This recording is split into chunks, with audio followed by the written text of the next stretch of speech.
And if I try to do it earlier, you guys stop me.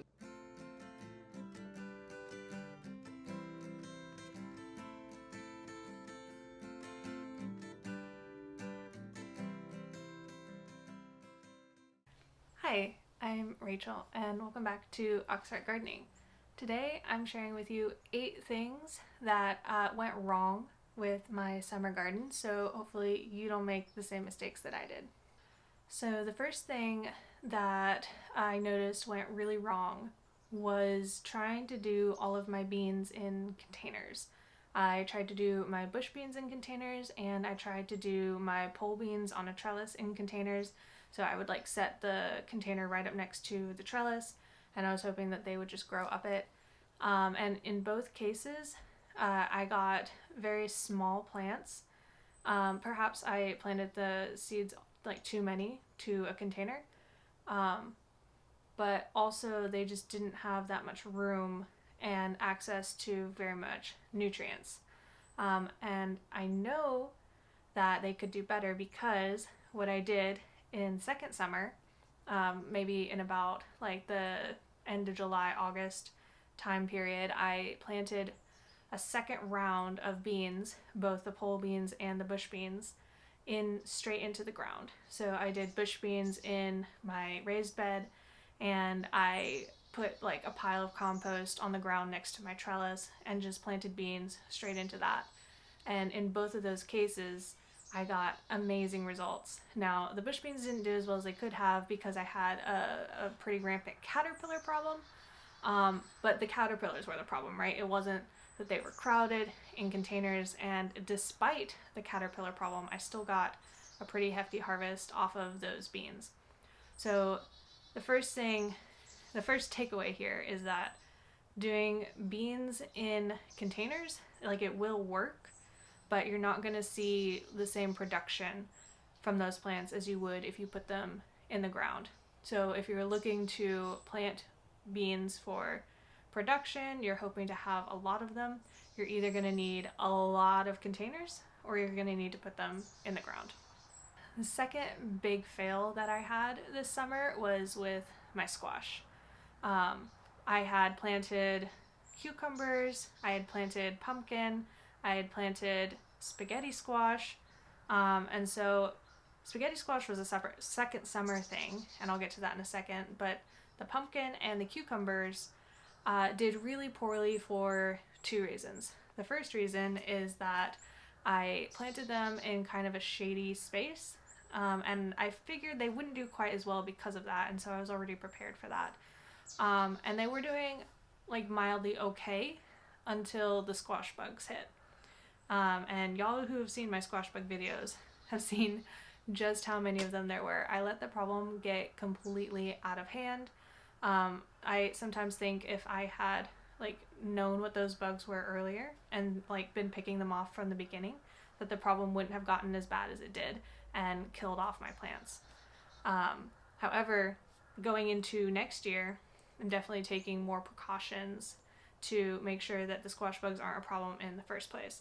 I'm gonna plant more companion plants with them that will attract some of the good bugs, and just make sure that I'm not doing anything that kills off the predators of the squash bugs, so that I have like a nice balanced ecosystem, as well as removing all of the dead squash leaves from my yard, just so that the squash bugs that may still be around don't have like an ideal place to overwinter, and perhaps they will move on. Because last year, the previous year, I didn't actually have any trouble with squash bugs in this area, but I didn't pick up my vines and my leaves. I just left them after they died after the frost.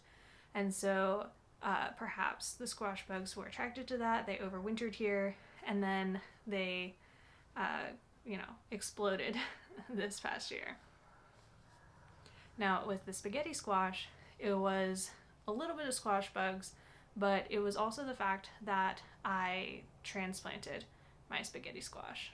So I've learned that transplanting squash, it can go okay, but squash definitely preferred to be direct seeded. So while it's possible, you're probably not gonna get like the biggest, healthiest plants from transplanting. And let me just go ahead and apologize for this lighting. I know I'm gonna be like intermittently really washed out, and there's not too much to be done about that. It's only like 2:30 in the afternoon and the sun is already setting, which is a little depressing. But there's no good times that the sun is really high in the sky anymore. So just bear with me here. All right, so the third thing that I really want to change in the upcoming year is the types of tomatoes that I planted. I planted, it was like 6 or 7 different varieties of tomato, and I had 3 plants of each variety.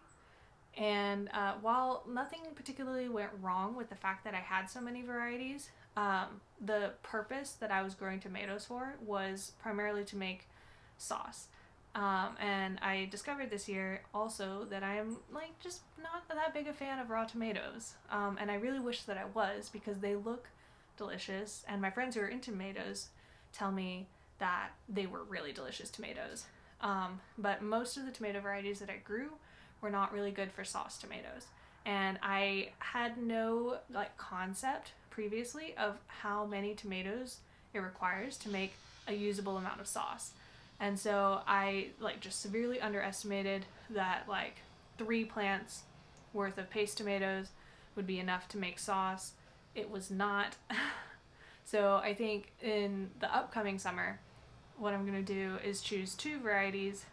Both of them are gonna be paste tomatoes, and I'm just gonna make sauce from tomatoes. So if you didn't know, now you know. If you plan to make sauce, you're gonna need a lot of tomatoes. Additionally, in the vein of tomatoes, don't put your indeterminants in pots if you want high yields.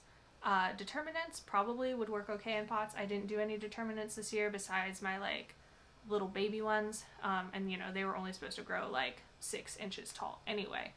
But my indeterminants that I grew in pots severely underproduced compared to the indeterminants of the same variety that I had out in the raised beds. They didn't not produce, but they were stringier and just, you know, overall not as healthy looking plants as the ones that were in the ground. And you know, it's easy to see why indeterminants get really, really tall. And I've said this before, that you have to imagine that whatever foliage you see on top of the plant is like mirrored below as the root system.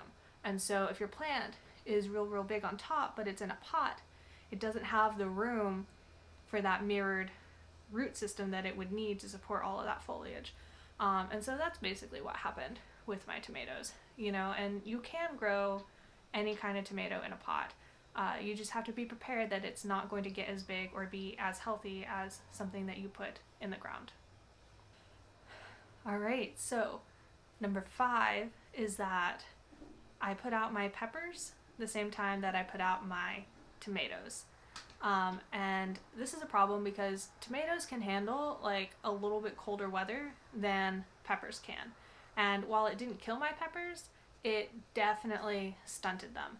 And I know this because I had a few seedlings left over. You know, I was trying to give them away to family and friends. And I had a few that just, you know, never got claimed. They were sitting in the greenhouse for like almost an extra month after I had put my other seedlings out. And so I just decided to put them in some extra like makeshift containers of soil and grow them because why not? And it was immediately obvious to me that these plants were exploding in growth. They were doing so much better than the plants that I had like so carefully cared for and like thought I put out at the right time. Like these were just like thrown into potting soil, and they grew so big, so green, so fast.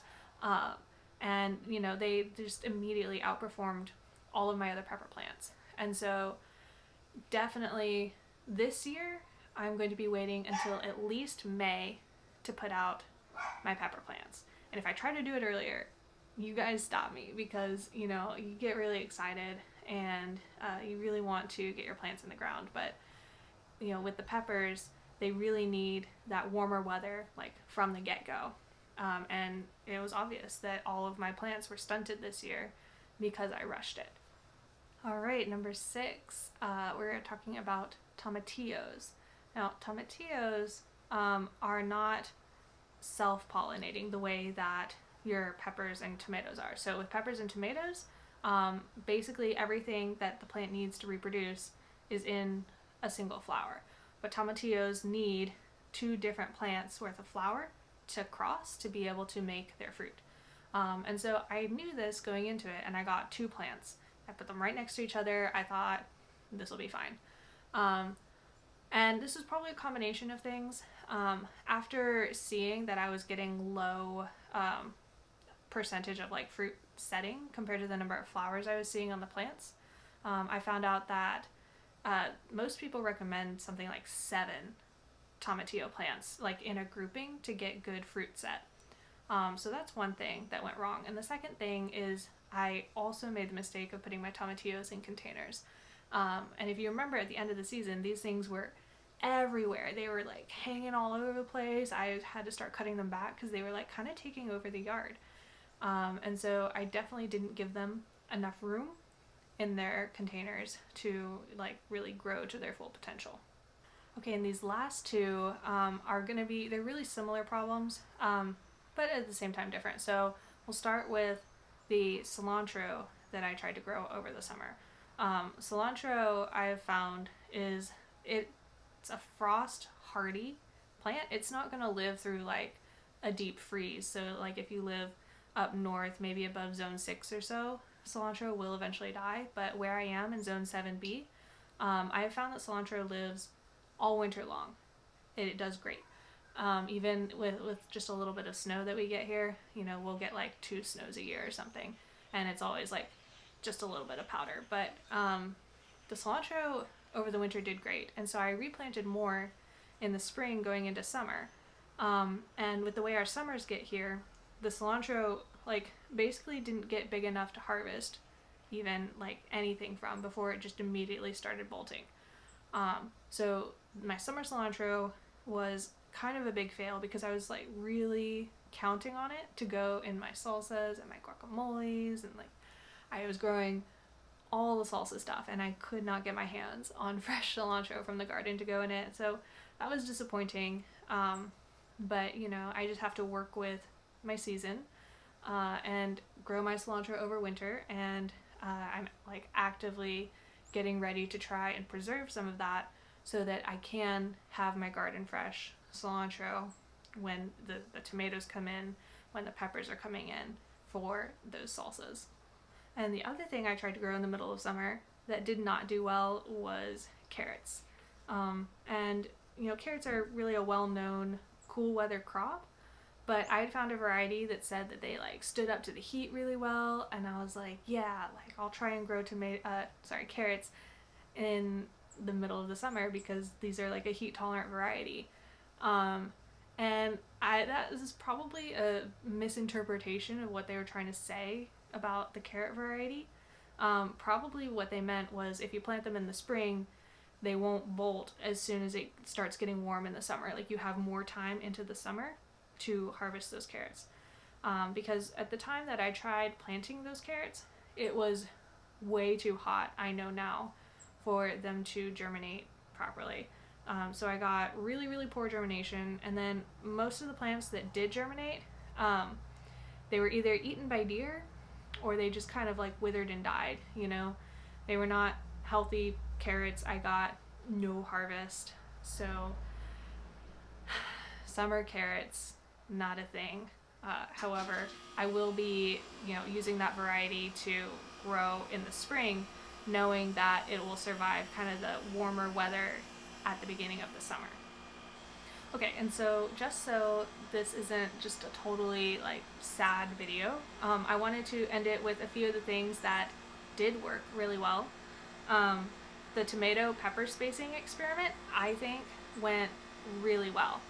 What I did was I did every other plant, pepper, tomato, pepper, and then the next row, tomato, pepper, tomato, so that what I could do was have the tomato have everything closer together, because the tomatoes would grow up, I would be able to cut off all the lower leaves, and the peppers that were staying shorter would have the room to kind of bush out a little bit below the foliage of the tomatoes, and that worked really well. Another thing that worked really well, I think I mentioned in my spring review video, was leaving the radishes.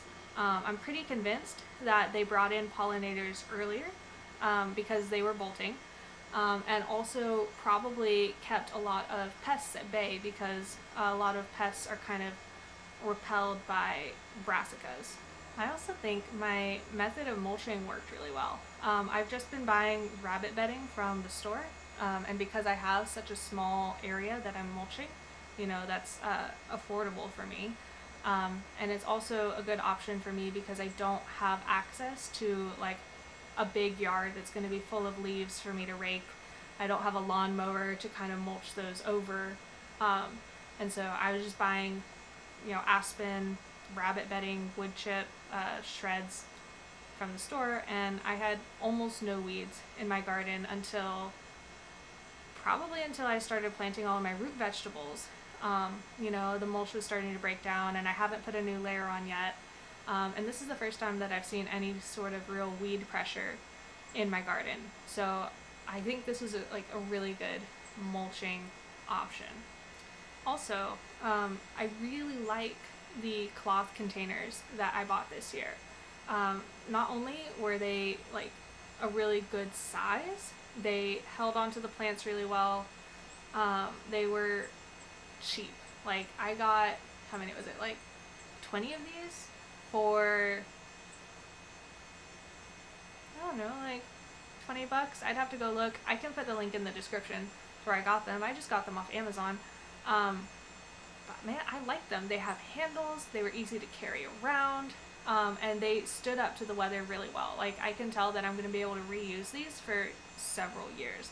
And they were so much cheaper than the traditional, you know, plastic containers, or even if you're going to go with like a clay container that's a little nicer for moisture. Just like, they were so good. I have no complaints. They drained really well. I didn't have to poke any holes.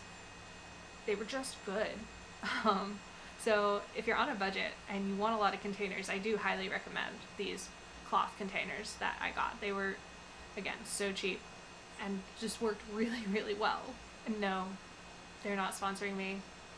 I just really like their containers. I can't even think of the name of the company off the top of my head right now. And there are probably like a lot of companies that have some that are really similar. But I just think they were good, and I want you guys to have good things. Alright guys, well that is all I have for you today. I really, really hope that me sharing all the things I did wrong helps you guys not to make the same mistakes as me. And with that, I'm just gonna say, until next time, happy gardening!